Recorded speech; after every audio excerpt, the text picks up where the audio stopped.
The lights above the fighting ring were bright white and hot. Thousands of alien beings sat in their seats making loud noises. Some were cheering, some were laughing. Most were placing bets on how fast the small human would die.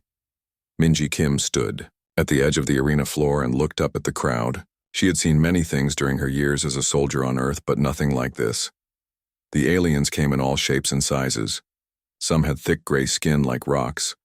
Others had shiny metal plates covering their bodies. A few looked like giant insects with too many arms and legs. They were all here to watch her fight. "Are you ready for this?" asked Yuna Park. She was Minji's trainer, and the only other human allowed in the preparation area. Her voice was calm, but Minji could hear the worry underneath. "I have been ready my whole life," Minji said. She rolled her shoulders and stretched her neck. Her body felt loose and prepared.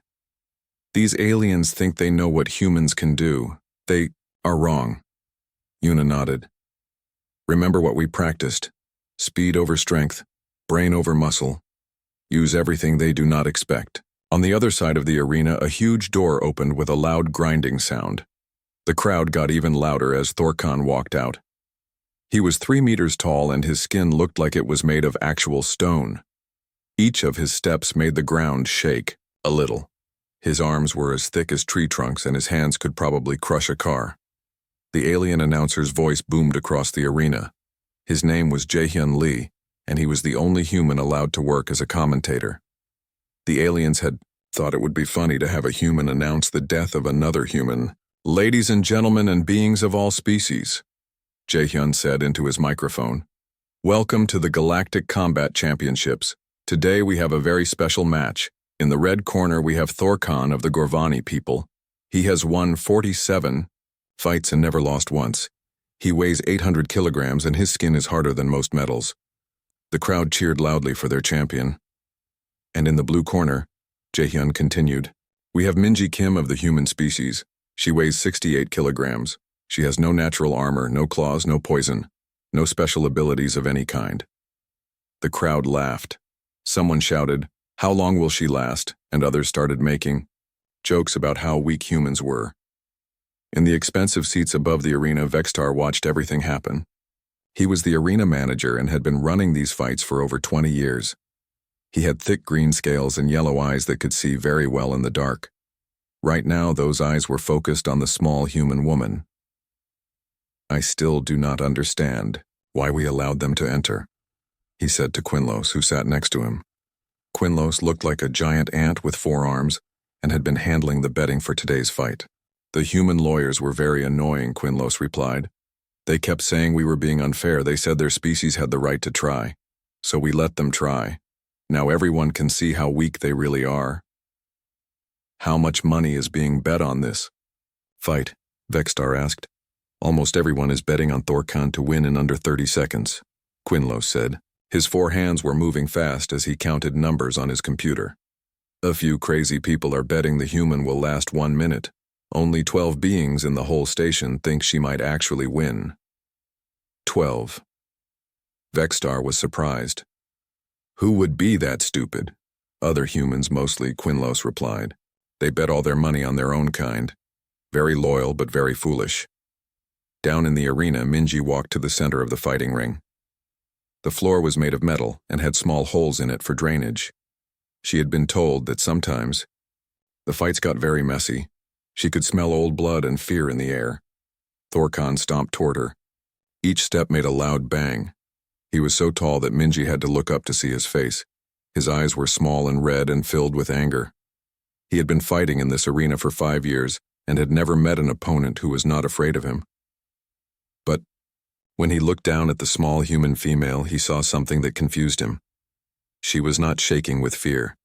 She was not crying or begging. She was just standing there looking back at him with calm, dark eyes. "You should give up now, little creature," Thorkan said in a voice like falling rocks. "I do not want to hurt you too badly." Minji smiled. "That is very kind of you, but I think you should be the one who gives up." The crowd thought this was the funniest thing they had ever heard. Even Thorkan laughed. The sound was like an earthquake. "The human thinks she can beat our champion," someone shouted from the seats. Maybe. She does not understand how fighting works, another alien called out. This will be over very fast, a third voice added. The referee was a tall, thin alien with purple skin. He raised one of his 6 arms and the crowd got quiet. Fighters ready, he called out. Both Minji and Thorkan nodded. Begin. Thorkan immediately charged forward like an angry bull. His plan was simple: run into the human as hard as possible and crush her against the arena wall. It was the same plan that had worked on all of his other opponents. But Minji was not where he expected her to be. She moved to the side so fast that most of the crowd missed it.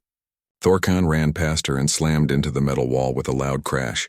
The whole arena shook. What just happened? Vextar asked. He leaned forward in his seat. The human moved, Quinlo said. His ant-like eyes could track fast movements better than most species. She moved very, very fast.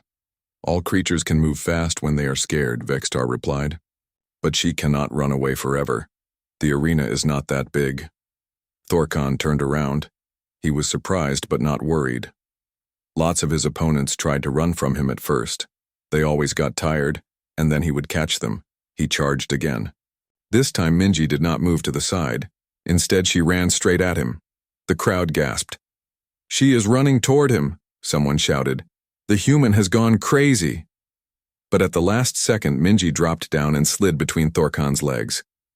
As she passed under him, she hit a spot just behind his knee with her elbow. Thorkan felt something pop in his leg, and suddenly he could not stand up properly. He fell forward and hit the ground hard. Impossible, Vextar whispered. The crowd was completely silent now. No one was laughing anymore. Minji stood up and brushed dust off her clothes. She looked down at Thorkan, who was trying to get back to his feet. Your knee joint is damaged, she said in a helpful voice. You should probably stop fighting now before you hurt yourself more. But Thorkan was angry and confused. No one had ever hurt him before. He got up on one good leg and swung his massive fist at the small human. Minji caught his wrist. The crowd could not believe what they were seeing. A 68-kilogram human was holding back the punch of an 800-kilogram rock creature. How is she doing that? Quinlos asked. I do not know, Vextar replied. His voice sounded worried now. Minji twisted Thorkan's wrist in a way that wrists were not meant to twist. He screamed in pain and fell to his knees. Then she stepped behind him and put her arm around his thick neck. Sleep now, she said quietly. In 10 seconds, Thorkan's eyes rolled back and he fell forward unconscious. The arena was completely silent. Even the announcer, Jae-hyun Lee, could not think of anything to say. Minji walked to the center of the ring and raised her hand. Next, she called out cheerfully. 3 days had passed since Minji's fight. The whole galaxy was talking about it. News reports played the fight over and over again. Scientists argued about what they had seen. Military leaders watched the recording with worried faces. On Nexus, Prime Station, things were different now. The aliens who worked at the arena looked at humans in a new way. They were not sure what to think anymore. Seung-hwan Choi sat in the medical bay checking his equipment. He was the human doctor who took care of injured fighters. Usually he spent his time treating aliens who got hurt by other aliens. Today would be different. Are you nervous? Asked Hana Song. She was sitting at a small desk nearby writing notes on her computer. Hana studied how different species thought and felt. The arena bosses had hired her to figure out why humans were winning. A little, Seung-hwan admitted. Today our fighter goes against Krythos. He is much more dangerous than Thorkan was. Tell me about Krythos, Hana said. He is from the serpent people. His body is like a giant snake, but he has arms and can stand up. He moves faster than most eyes can see. His teeth have poison that can kill in minutes. Hana wrote this down.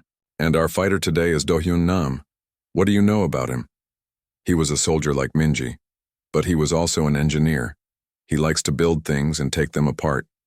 He thinks differently than most fighters. In another part of the station, Admiral Velthar was having a meeting with his officers. Velthar was one of the most important military leaders in the galaxy. His people controlled dozens of star systems and had the strongest navy in known space. "Sir, we need to talk about the human situation," said his aide. "More and more of our allies are asking questions." "What kind of questions?" Velthar asked. He was a tall alien with blue skin and 6 eyes. Each eye could move separately, which made him very good at watching many things at once. "They want to know if humans are as dangerous as they seem. Some planets are worried about the human colonies near their space. One fight does not make humans dangerous," Velthar said. "Maybe this Minji Kim was just lucky." "That is what we thought, sir. But we have been studying the fight recording. Our best analysts say it was not luck. She knew exactly what she was doing." Velthar was quiet for a moment. "What do they think happened?" "They think humans are natural fighters, but not the kind of fighters we understand. Most species fight with strength or size or natural weapons. Humans fight with their minds." "Their minds?" "Yes, sir. Watch how she moved. Every step was planned. She knew where to hit Thorkan before the fight even started. She studied his species and found their weak points." This worried Velthar more than he wanted to admit. His people had fought many wars. They always won because they were stronger and had better weapons than their enemies. But what if they fought an enemy who was smarter instead of stronger? Down in the arena preparation room, Do-hyun Nam was getting ready for his fight. He was smaller than Minji and looked even less dangerous. His hair was messy, and he wore thick glasses to help him see better. "Remember what we learned from Minji's fight," said Yuna Park. She was training all the human fighters now. "Do not try to be stronger than your opponent. Be smarter." "I understand," Do-hyun said. He was looking at drawings of the arena floor. "Kratos is fast, but he can only move in straight lines when he attacks. If I can make him attack the wrong target, he will be confused." "What do you mean?" Do-hyun smiled. "You will see." The crowd was much bigger today. Word about the human victory had spread and everyone wanted to see what would happen next. But they were still not worried. One lucky win did not mean humans were actually dangerous. Zilneth was the new commentator for today's fight. Her people were made of living crystal, and she could change colors when she got excited. Right now, she was a calm blue color. "Welcome everyone to day 2 of human testing," she announced. "Today we will see if the first victory was real or just good luck." The crowd cheered. Most of them still thought humans were weak. "In the red corner we have Kratos the Lightning Strike. He has won 63 fights. He can move so fast that most beings cannot even see him attack. His poison has never failed to kill." More cheers. Kratos slithered into the arena. His snake body was as thick as a tree trunk and covered in black scales. When he raised up, on his tail he was 4 meters tall. His tongue flicked out to taste the air. In the blue corner we have Do-hyun Nam of Earth. He weighs 59 kilograms, he has no poison, no natural armor, no special speed. The crowd laughed again, but not as loudly as before. Some of them remembered what happened to Thorkan. Do-hyun walked into the arena carrying a small bag of tools. The rules said fighters could bring simple equipment if they wanted. Most fighters never bothered because natural weapons were usually better. "What is the human doing?" someone in the crowd asked. "Maybe he thinks his little tools can hurt Kratos," another alien replied. But some of the smarter beings in the audience were watching more carefully. They noticed that Do-hyun was not looking at Kratos. He was looking at the arena itself. The fight began, and Kratos immediately attacked. He moved so fast, he was just a black blur shooting across the arena floor, but Do-hyun was not there anymore. He had jumped up and grabbed one of the light fixtures hanging from the ceiling. The arena lights were held up by metal cables and chains. Kratos slammed into the wall where Do-hyun had been standing. He turned around quickly looking for his target. "Up here," Do-hyun called out. Kratos looked up and saw the human hanging from the lights like a monkey. He was angry now. No prey had ever escaped his first attack before. The snake alien coiled his body like a spring and launched himself up at Do-hyun. His mouth was open, showing poison fangs as long as knives. But Do-hyun had used his tools to loosen the light fixture. When Kratos hit it, the whole thing came crashing down. Heavy metal and broken glass fell on top of the snake fighter. Kratos was strong enough that the falling debris did not really hurt him, but now he was tangled up in cables and chains. Every time he tried to move forward, the metal wires wrapped around him more. "This is not fair," someone in the crowd shouted. "He is using tricks." "The rules say fighters can use the arena," Zilneth announced. Her crystal body was turning yellow with excitement. "The human is not breaking any laws." Do-yun dropped down to, the arena floor. He had more tools in his bag. While Kratos struggled with the cables, the human was building something. "What is he making?" Vextar asked from his seat. The arena manager was leaning forward, trying to see. "I think it is some kind of lever system," Quinlos replied. His insect eyes were very good at seeing small details. Do-hyun had built a simple machine using pieces of broken metal and wire. It was designed to multiply force. When he pushed on one end, the other end moved with much more power. Kratos finally broke free from the cables. He was very angry now. His scales were standing up and his eyes glowed red with rage. He attacked again, moving even faster than before. But Do-hyun was ready. He used his lever machine to swing a heavy piece of metal. At exactly the right moment, the metal bar hit Kratos on the side of his head just behind his eyes. The snake fighter's eyes rolled back and he fell to the ground unconscious. The arena was silent again. Do-hyun picked up his tools and put them back in his bag. "Thank you for the good fight," he said to the unconscious Kratos. Up in the expensive seats, Admiral Velthar stood up slowly. His 6 eyes were all focused on the small human below. "Sir," his aide said quietly, "should we be worried about humans?" "Yes," Velthar replied. "I think we should be very worried." In the betting area, Quinlos was looking at his numbers with confusion. "This makes no sense," he muttered to himself. "What is wrong?" asked one of his assistants. "The betting patterns. Before the fight, most people bet on Kratos to win quickly. But in the last hour before the fight started, someone placed huge bets on the human." "Who?" That is the strange part. The bets came from 12 different worlds, all from beings who had never bet on arena fights before. What kind of beings? Quinlos checked his records. Military analysts, scientists, intelligence officers, people whose job it is to understand dangerous things. "You think they knew something we did not?" "I think they figured out something the rest of us missed," Quinlos replied. He was looking at the unconscious Kratos being carried out of the arena. "I think they realized that humans are not lucky. They are just better at fighting than anyone expected." Back in the medical bay, Seung-hwan was treating Kratos for his head injury. The snake alien would be fine, but he was very confused. "What happened?" Kratos asked when he woke up. "Did I win?" "No," Seung-hwan said gently. "The human defeated you." "Impossible. I am the fastest fighter in the galaxy. No one can move quicker than me. The human did not try to be faster than you. He made you move into a trap." Kratos was quiet for a moment. "I do not understand." "That is the problem," Seung-hwan replied. "None of us understand how humans fight.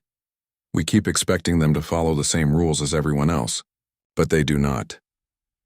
"What rules do they follow?" "Their own rules. Rules that no one else knows." In her private office, Arena Queen Silvara was watching recordings of both human fights. She had been running fighting competitions for 3 centuries, and she had never seen anything like this. "Call an emergency meeting," she told her assistant. "I need to speak with the leaders of all the major fighting leagues." 1 week after the second human victory, the galaxy was no longer laughing. Military commanders across dozens of worlds were asking their scientists the same question. How are humans winning so easily? On the planet, Hegemony Prime Admiral Velthar called together his best generals. The meeting room was filled with the top military minds from a dozen different species. "We need to understand what we are dealing with," Velthar said. He activated a holographic display showing both human victories. "These fights are not normal combat. These humans are doing something we have never seen before." General Korthak raised one of his 4 arms. His people were famous for their battle skills and had conquered many worlds. "Sir, with respect, I think we are worried about nothing. These are just 2 lucky fights. No species can be naturally better at war than everyone else. Watch the recordings again, Velthar said. Look at how they move, how they think. These are not normal fighters. These are soldiers. All fighters are soldiers, another general said. No, Velthar replied. Most species send their strongest warriors to the arena. Beings with natural weapons and armor. Humans sent tacticians. They are treating each fight like a military operation. Dr. Zektul entered the meeting room carrying several data tablets. She was the galaxy's leading expert on alien biology and evolution. Her slug-like body moved slowly, but her mind was very fast. I have been studying human anatomy and history, she announced. What I found explains everything we have seen. Tell us, Velthar said. Humans evolved as persistence hunters on their homeworld. Do you know what that means? Most of the generals shook their heads. It means they hunted by chasing their prey until it collapsed from exhaustion. They did not need to be stronger or faster than their targets. They just needed to be smarter and never give up. So they are naturally good at long fights, General Korthek said. That does not explain what happened in the arena. Those fights were very short. You are missing the point, Dr. Zektul replied. Persistence hunting requires incredible intelligence. Humans had to track animals across great distances. They had to predict where their prey would go. They had to work together in groups and share information. And, Velthar prompted, and they had to study every species they hunted. They learned the weak points of creatures much larger and stronger than themselves. A human hunter could kill a mammoth not because he was stronger, but because he knew exactly where to strike. The room was quiet as the generals thought about this. There is more, Dr. Zektul continued. Humans are pack hunters. Every human fighter who enters the arena learns from the previous ones. They share knowledge and improve their methods. Each fight makes all humans more dangerous. How many humans are there in the galaxy? Velthar asked. In the colonies. About 2 billion spread across 50 star systems. 2 billion persistence hunters, Velthar said quietly. All learning from each other. On Nexus Prime Station, the next human fighter was preparing for battle. Her name was Sumin Han, and she had been a hunter on Earth before joining the space colonies. She knew how to track animals through forests and how to kill them with simple weapons. Tell me about my opponent, she said to Unipark. His name is Gorlax the Destroyer. He is from the Titan species. They are the largest and strongest beings in the known galaxy. Gorlax weighs 1,500 kilograms. His hide is thicker than starship armor. He can punch through solid steel. Sumin nodded. What are his weak points? That is the problem. Most experts say he does not have any. He has been champion for 15 years. No one has ever hurt him even a little bit. Everyone has weak points, Sumin said. I just need to find them. She spent the next 3 hours studying recordings of Gorlax's fights. She watched how he moved, how he breathed, how he reacted to different attacks. By the time she was done, she was smiling. I know how to beat him, she announced. How? Yuna asked. The same way my grandfather killed bears back on Earth. You cannot fight something that big directly. You have to make it fight itself. Meanwhile, across the galaxy, news of the upcoming fight was spreading. The third human victory would either prove that the first two were lucky accidents or confirm that humans were as dangerous as some people feared. The trading world of Nexus 7, a group of alien merchants were discussing the implications. If humans keep winning these fights, it will change everything, said Merchant Captain Vox. His people controlled much of the shipping in this sector. How so? Asked his business partner. Think about it. Right now we negotiate with humans as equals. We offer them fair trade deals because their colonies need our goods, but what if they are not equals? What do you mean? What if they are superior? What if humans could take whatever they want instead of trading for it? You think they would attack us? I think they would not need to attack us. We would give them whatever they asked for, because we would be too afraid to say no. This conversation was happening on dozens of worlds. Species that had never worried about humans before were suddenly asking very uncomfortable questions. Back on Nexus Prime, the crowd for the third fight was the largest in arena history. Beings had traveled from across the galaxy to see if humans could win again. The betting was more even now. Many aliens were starting to think humans might actually be dangerous. Jae-hyun Lee was back as the announcer. He had gotten in trouble for being too excited about the human victories, but the arena managers needed him because he understood both human and alien fighting styles. "Ladies and gentlemen," he called out, "today we have the ultimate test. Can a human defeat our greatest champion?" The crowd roared as Gorlax entered the arena. He was so big he had to duck to fit through the entrance. His footsteps made the whole station shake. He was covered in thick gray skin that looked like concrete. His arms were longer than most beings were tall. And representing humanity we have Soo-min Han. She weighs 55 kilograms. The crowd laughed, but it was nervous laughter. They were not as confident as they used to be. The fight began and Gorlax charged forward just like the previous champions had done. But this time the human did something completely different. Soo-min did not dodge or run or try to block. Instead, she ran straight at Gorlax as fast as she could. "She is going to get crushed," someone screamed from the crowd. But at the last second, Soo-min dropped to the ground and rolled between the giant's legs. As she passed under him, she did something very small. She poked him with a thin metal needle right behind his ankle. Gorlax did not even feel it. The needle was so small compared to his massive body that it was like being bitten by a tiny insect. But Soo-min was not trying to hurt him with the needle. She was trying to hit a very specific nerve that Dr. Zektul had told her about after studying Titan anatomy. Gorlax took 3 more steps and then suddenly his left leg stopped working. He crashed to the ground like a falling mountain. "What happened?" Vexstar shouted from his seat. "What did she do to him?" Down in the arena, Soo-min stood over the fallen giant. "Pressure point," she said simply. "Your nervous system has a weakness. I found it." Gorlax tried to get up, but his leg would not obey him. He swung his massive arms at Soo-min, but she danced around them easily. Every few seconds she would poke him with another needle in a different spot. Soon Gorlax could not move his arms either. Then his other leg stopped working. Finally, Soo-min poked a spot on his neck and the great champion fell asleep. The arena was completely silent except for the sound of Gorlax snoring. "Winner by technical knockout," Jae-hyun announced. "Soo-min Han of Earth." In his private office, Vexstar was having an emergency meeting with the station's top officials. "We have a problem," he said. "A very big problem." "The humans are making us look foolish," Quinlos agreed. "No one wants to bet against them anymore." "That is not the real problem," Vexstar replied. "The real problem is that every military force in the galaxy is watching these fights. They are all asking the same question, which is, if humans can easily defeat our greatest warriors in fair combat, what would happen if they actually went to war?" This thought was occurring to leaders across the galaxy. On the military world of Titan Prime, the generals who had trained Gorlax were having their own emergency meeting. "How did a 50-kilogram human defeat our champion?" General Throck demanded.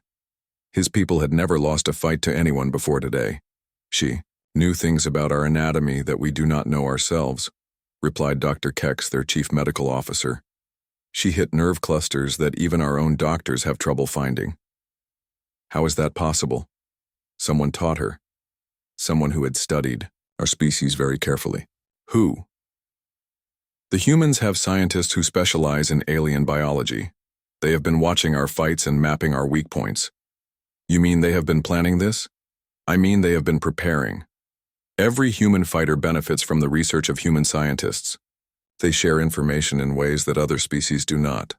"What kind of information?" "Everything. Anatomy charts, psychological profiles, tactical assessments.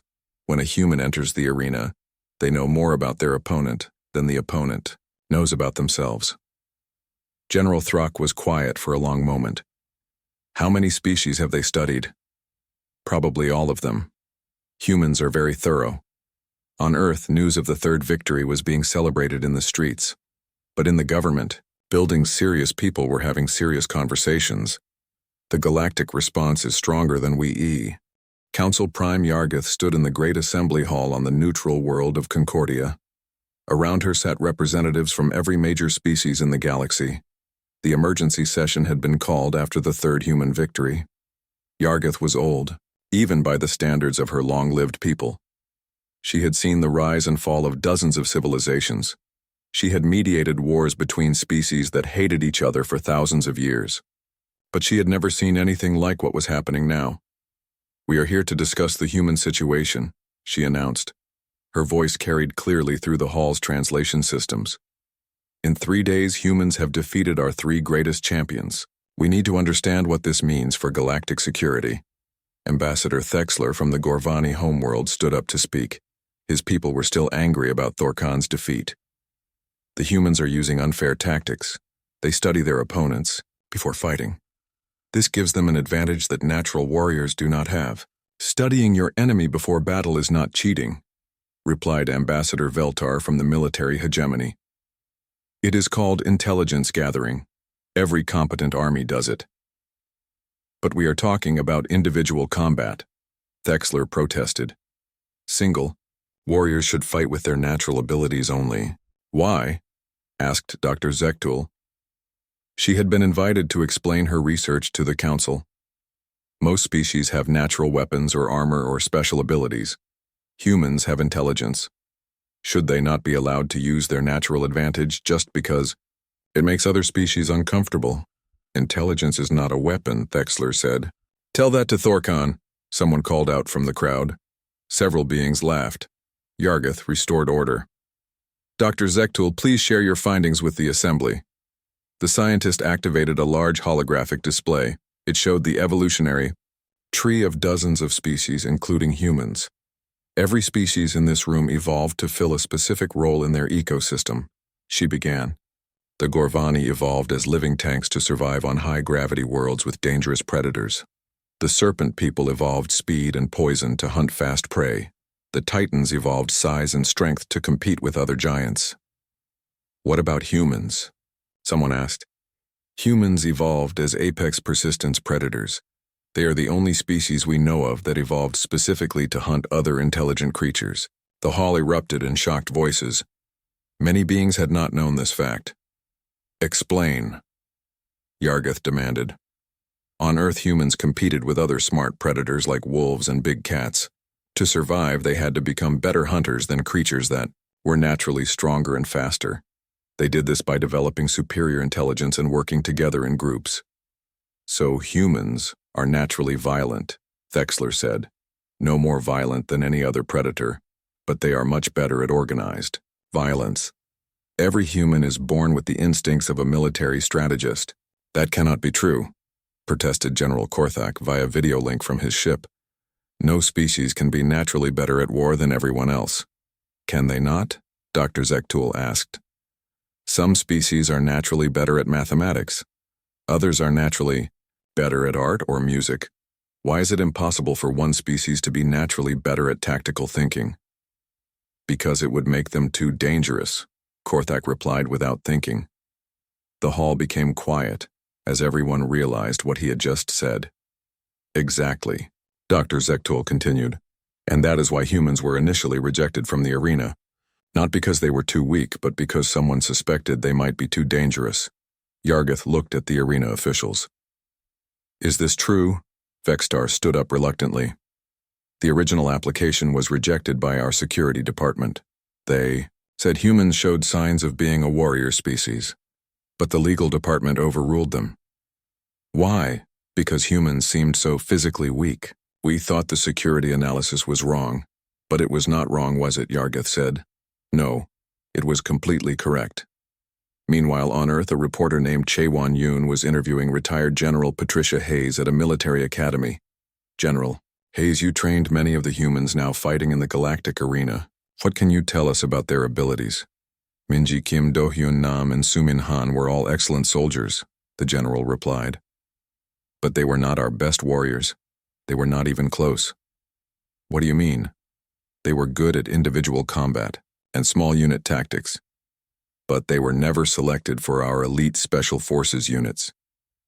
"So there are humans who are much better fighters than the ones winning in the arena?" "Oh yes, much better.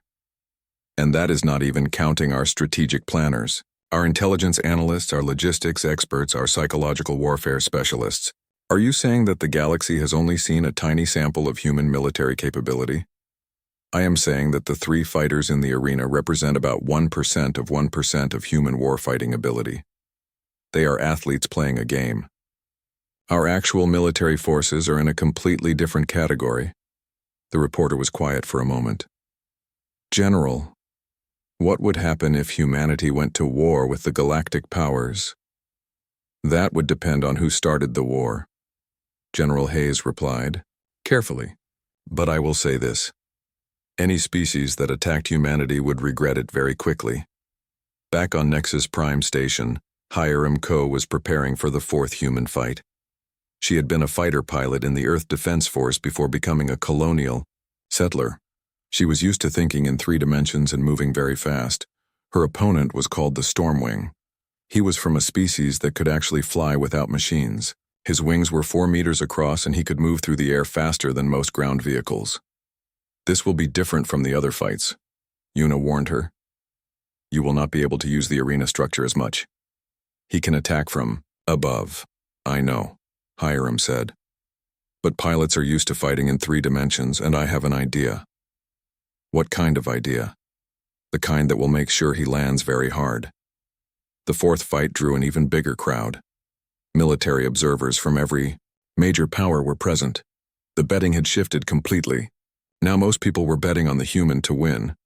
The Stormwing entered the arena through an opening in the roof. He circled overhead making loud screeching sounds. His feathers were silver and blue, and they caught the light as he flew. He is beautiful, someone in the crowd said. He is also very dangerous, replied another voice. His talons can cut through metal.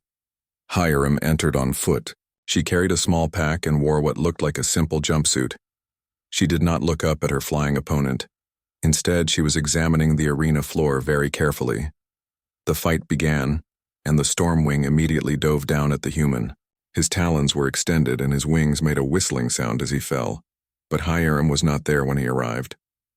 She had rolled to the side and thrown something small at the flying alien. It was a weighted net that she had built using materials from her pack. The Stormwing got tangled in the net and crashed into the arena wall. He was not hurt, but he was angry and confused. Clever, Admiral Velthar said from his observation post. She grounded him. But he will not fall for the same trick twice, his aide replied. They were right. The Stormwing cut through the net with his sharp talons and took to the air again. This time he was more careful. He flew in circles high above Hiram, making small, diving attacks. Each time he would swoop down, slash at her with his claws, and then fly back up before she could counterattack. After several minutes, Hiram was covered in small cuts. The crowd thought the human was losing this time, but Hiram was not trying to win the fight yet. She was studying her opponent's flight patterns.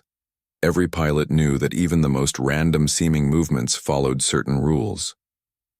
After watching, for 10 minutes she had figured out the Stormwing's attack pattern. He always approached from the same angle. He always pulled up at the same height. He was following instincts that had kept his ancestors alive but which made him predictable. The next time he dove down, Hiram was ready. She had positioned herself, exactly where she knew he would attack. At the last second she jumped up and grabbed onto his legs. The Stormwing tried to fly away, but Hiram's extra weight made him unstable. They both crashed to the arena floor. Now it is a ground fight, Hiram said, and humans are very good at ground fighting. The Stormwing was strong and had dangerous claws, but he had hollow bones designed for flying. When Hiram twisted his wing the wrong way, it broke with a loud crack. He surrendered immediately. Winner by submission, Jae-hyun announced. Hiram Coe of Earth. In the council chambers on Concordia, the emergency session was still continuing. The fourth human victory had arrived via quantum transmission during the debate. That makes 4 victories. Out of 4 attempts, Yargith announced. The humans have a perfect record. It proves nothing, Thexlor insisted. 4 fights is not a large sample size. Large enough to establish a pattern, Dr. Zektul replied. And the pattern is clear. Humans are not just good at fighting. They are good at fighting anything. They adapt to every opponent, every environment, every challenge. What are you suggesting? Yargith asked. I am suggesting that we have made a terrible mistake. We assumed that humans were like us. We thought they would fit into our existing understanding of how species work, but they do not. Explain. Most species are specialists. We evolved to be very good at one thing. Humans are generalists. They evolved to be good at everything. That makes them the most dangerous species we have. Arena Queen Silvara had ruled the fighting pits of Nexus Prime for over 3 centuries.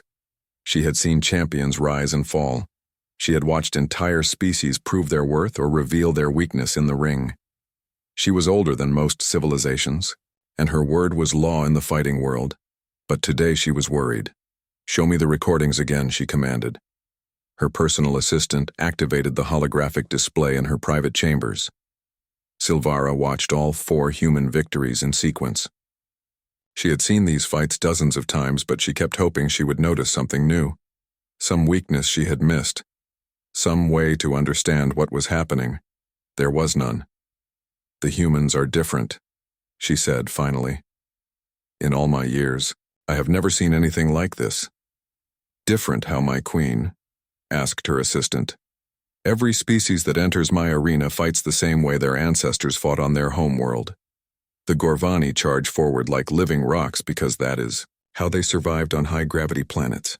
The serpent people use speed and poison because that is how they caught prey in their jungles.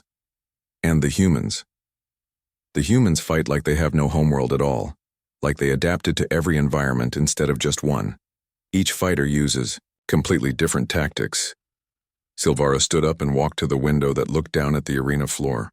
Tomorrow there would be a 5th fight. The human challenger was named Yunji Ryu, and she would face Gorlax the Destroyer. "My queen," her assistant said carefully, "there are rumors that you are going to cancel future human fights." "I am considering it," Silvara replied.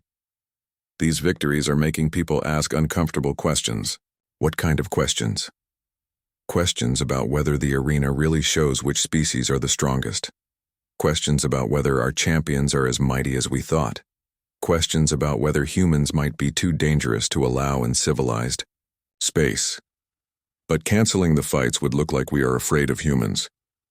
"We should be afraid of humans," Silvara said quietly. Down in the preparation area, Yunji Ryu was having a final meeting with her coaches. She was the smallest of all the human fighters, weighing only 52 kilograms. But her instructors had been very specific about why she was chosen for this match. "Gorlax is different from the previous opponents," Min Seok Jung explained. He was a former Special Forces trainer who had developed the human fighting program. "He learns from watching other fights. He will expect you to use the same tactics that worked before. So I need to do something completely new," Yunji said. "Exactly. The other humans proved we can beat strength with intelligence. Now you need to prove we can beat intelligence with better intelligence." "What do we know about Titan psychology?" asked Chaewon Yoon. She was a xenopsychologist who studied how different species thought and felt. "Titans are proud," Yunji replied. "They define themselves by their physical power. When that power fails them, they become confused and make mistakes. But Gorlax has seen the recordings," Min Seok pointed out. "He knows about pressure points and nerve clusters. He will protect his weak spots." "Then I will have to make new weak spots," Yunji said with a small smile. The crowd for the 5th fight was the largest in galactic history. Every major news network was broadcasting the event. Military academies had made watching the fight mandatory for their students. Even civilian populations who normally ignored fighting sports were paying attention. Jae-hyun Lee had been promoted to head announcer for the event. His commentary during the previous human fights had made him famous across the galaxy. "Ladies and gentlemen and beings of all classifications," he began.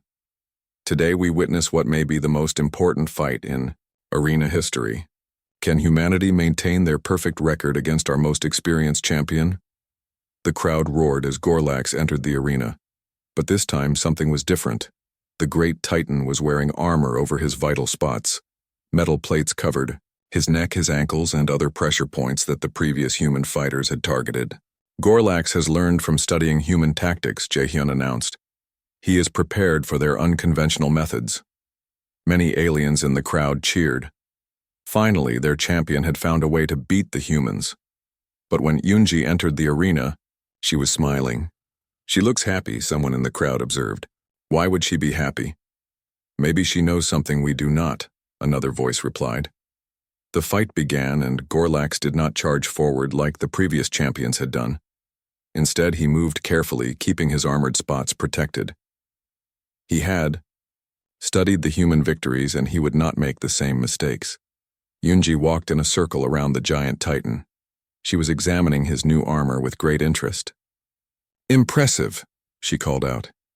"You learned from watching my friends fight. That shows real intelligence." "I am not as stupid as the others," Gorlax replied. His voice was like distant thunder. "Your tricks will not work on me." "You are absolutely right," Yunji agreed. "The same tricks will not work twice, so I brought new tricks." She reached into her equipment bag and pulled out what looked like a simple metal rod. But when she pressed a button on the side, it began to vibrate very fast. "What is that?" Vextar asked from his observation booth. "Some kind of tool," Quinlos replied. "But what does it do?" They found out quickly. Yunji touched the vibrating rod to Gorlax's armor. The metal plates began to ring like bells. The vibration traveled through the armor and into the Titan's body. Gorlax stumbled backward. The sound was incredibly loud and painful to his sensitive hearing. "Sonic resonance," Dr. Zektul whispered from her seat in the scientific observation section. "She is using the armor against him." Yunji kept moving around Gorlax, touching different parts of his armor with the vibrating tool. Each touch created a different tone. Soon the arena was filled with a terrible harmony that made every being cover their ears. But the sound was worst for Gorlax. His own armor was amplifying the vibrations and directing them into his skull. He could not think clearly. He could not see straight. He swung wildly at where he thought Yunji was, but she was never there. After 2 minutes of the sonic assault, Gorlax fell to his knees. After 3 minutes, he fell onto his side. After 4 minutes, he was unconscious. Yunji turned off her device. The arena became silent. "Winner by technical knockout," Jaehyun announced in a shaken voice. "Yunji Ryu of Earth." But this time there was no cheering. The crowd sat in stunned silence. Even the other humans in the audience looked surprised. Arena Queen Silvara made her way down to the arena floor.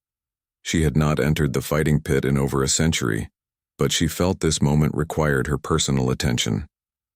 Yunji was checking on the unconscious Gorlax to make sure he was not seriously injured. When she saw the Arena Queen approaching, she stood up respectfully. "Your Majesty," she said with a small bow. "That was—" Silvara paused, looking for the right words. "That was not like any fight I have ever seen." "I hope Gorlax will be okay," Yunji replied. "I did not want to hurt him permanently. You turned his greatest strength into his greatest weakness," Silvara observed. "The armor that was supposed to protect him became the weapon that defeated him." "That is what humans do," Yunji said simply. "We adapt." Silvara was quiet for a long moment. She looked at the small human female who had just defeated the galaxy's greatest champion, using nothing but intelligence and a simple tool. "I have been running these fights for 300 years, she said finally. "I have seen the strongest warriors from 1,000 worlds.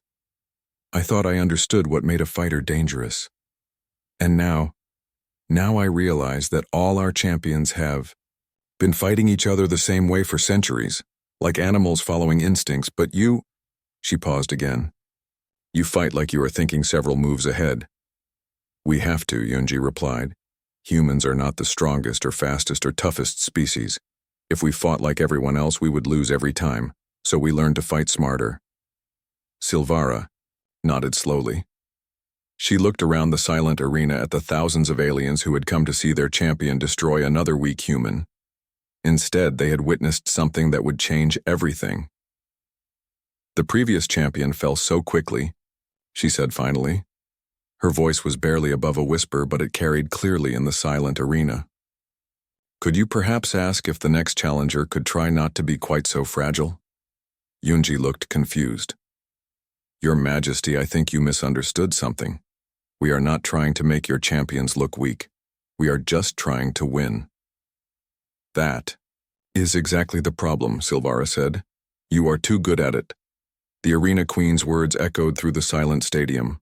Every being present understood what she had just said. The humans were not lucky.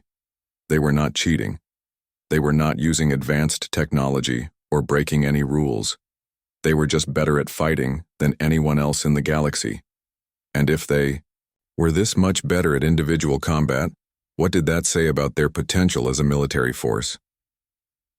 In the VIP observation box, Admiral Velthar was having the same thought. His 6 eyes were all focused on the small human woman standing over the defeated Titan. Sir, his aide whispered. What are our orders? Send a message to the High Command. Velthar replied quietly. Tell them we need to establish diplomatic relations with Earth immediately. What should we offer them? Whatever they want. Trade agreements, technology sharing, military alliance. Anything to make sure they consider us friends instead of enemies. But sir, humans have never shown an 6 months had passed since the arena fights ended. There would be no more human challengers because there were no more aliens willing to fight them. Word had spread across the galaxy that humans were unbeatable in individual combat. But perhaps that was the most human thing of all. They had won a war without even realizing they were fighting one. The changes kept spreading across the galaxy like ripples in a pond. On trading worlds, human goods were suddenly in high demand. Everyone wanted to buy products made by the species that had proven they could solve any problem. On military worlds, officers studied recordings of the arena fights in their war colleges. They analyzed every move, every decision, every tactical choice the humans had made. But the more they studied, the more worried they became. They make it look so easy, complained General Vorthak to his staff. His people had been considered the finest military strategists in their sector until the humans arrived. Because it is easy for them, sir, his aide replied. They think differently than we do. What seems impossible to us is just another problem to solve for them. How do we defend against an enemy that can adapt to anything? We do not fight them, sir. We make sure they never want to fight us. On research worlds, scientists were trying to understand human evolution. They wanted to know how one species could develop such advanced tactical abilities. Dr. Mexlar was one of the leading researchers.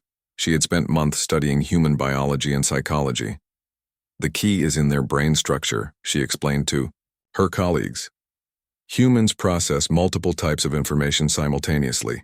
They can think about immediate threats, long-term consequences, and social cooperation all at the same time. But surely other species can do that too. Not to this degree. Most species focus on one type of thinking at a time. Predators focus on hunting. Prey animals focus on escaping. Social species focus on group dynamics. Humans excel at all 3. So they are like 3 different species combined into one. Exactly. And that makes them incredibly dangerous because no one else can predict what they will do next. Meanwhile, human colonies were experiencing unprecedented growth. Alien species were requesting permission to establish trading posts and research stations near human worlds. On the colony world of New Australia, Governor James Park was dealing with dozens of diplomatic requests every day. The Crystalline Confederation wants to establish a joint research facility, his assistant reported. They are offering to share their advanced mathematics in exchange for human problem-solving techniques. What about the hegemony? They want to station a diplomatic mission here permanently. They say having humans as neighbors makes them feel safer. Safer from what? They did not specify, sir.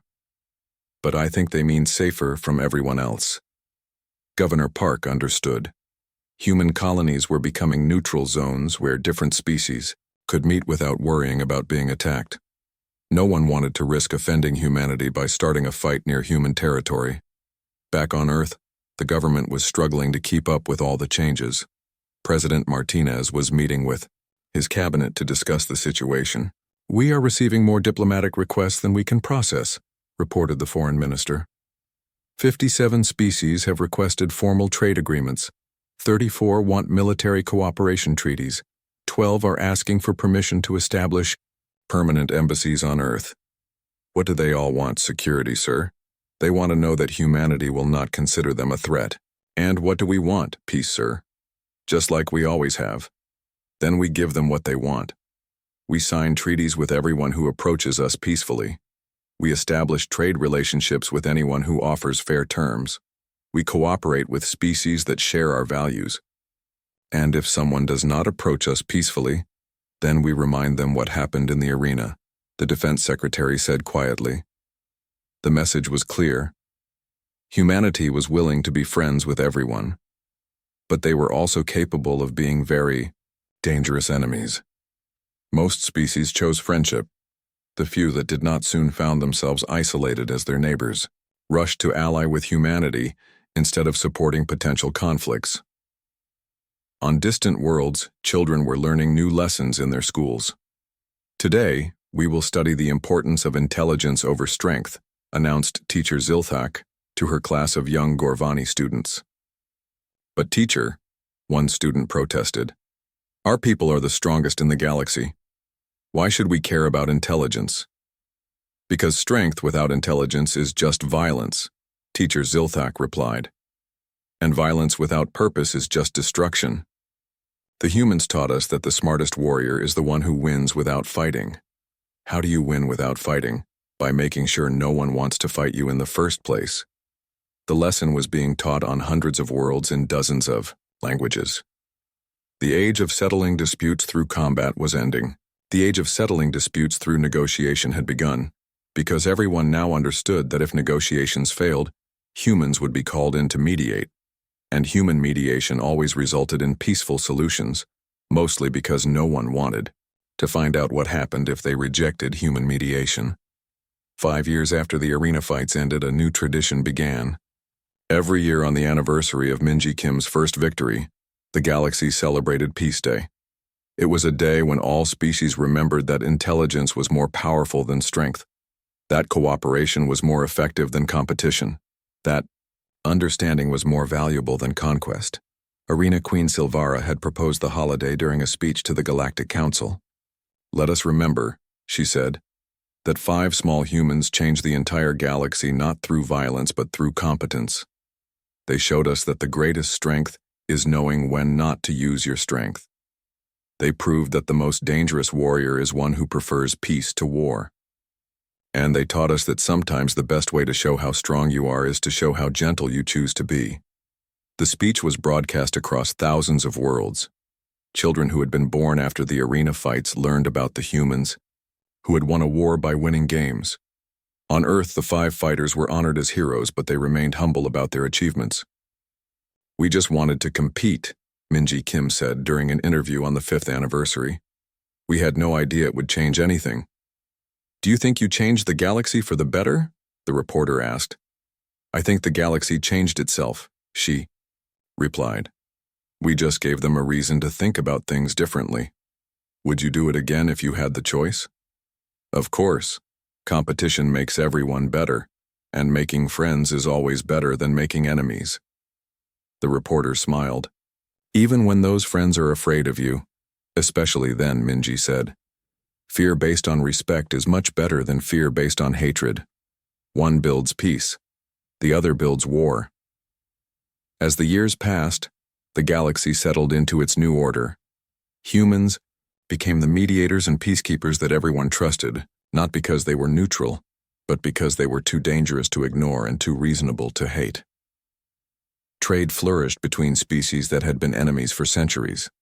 Scientific cooperation led to amazing discoveries. Cultural exchange created art and music that no single species could have imagined alone, and through it all, humanity remained what they had always been. Explorers and builders, teachers and students, friends to those who offered friendship and protectors of those who needed protection. The predators had indeed fallen too fast, but in falling they had lifted everyone else up. The galaxy had learned that being strong was not as important as being smart, that being smart was not as important as being kind, and that being kind did not mean being weak. Sometimes it meant being strong enough to choose gentleness over force. The arena fights were over. The age of human influence had begun, and it was an age of peace that no one had expected but everyone had come to value. The next challengers had indeed learned not to be so fragile.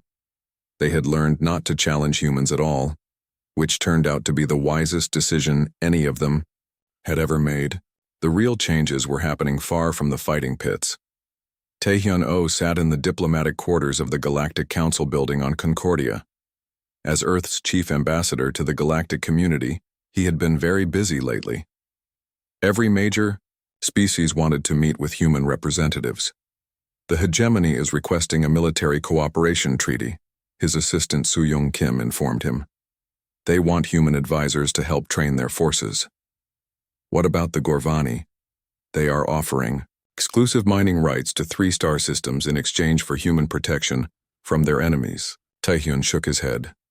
6 months ago they were laughing at us. Now they want our help. Fear changes perspectives quickly, Soo-young observed. It is not just fear, Taehyun replied. It is respect. They finally understand that intelligence is just as dangerous as claws or armor or poison. A communication alert sounded. The screen showed Council Prime Yargeth requesting an immediate meeting. Send her in, Taehyun said. Yargeth entered looking older than her many centuries. The stress of the past months had been hard on all galactic leaders. Ambassador Oh, she said formally, I need to ask you a very important question. Of course, Prime Yargeth. The beings in the arena, the ones who defeated our champions so easily, are they representative of human military capability? Taehyun was quiet for a moment. This was the question he had been expecting and dreading. No, he said. Finn,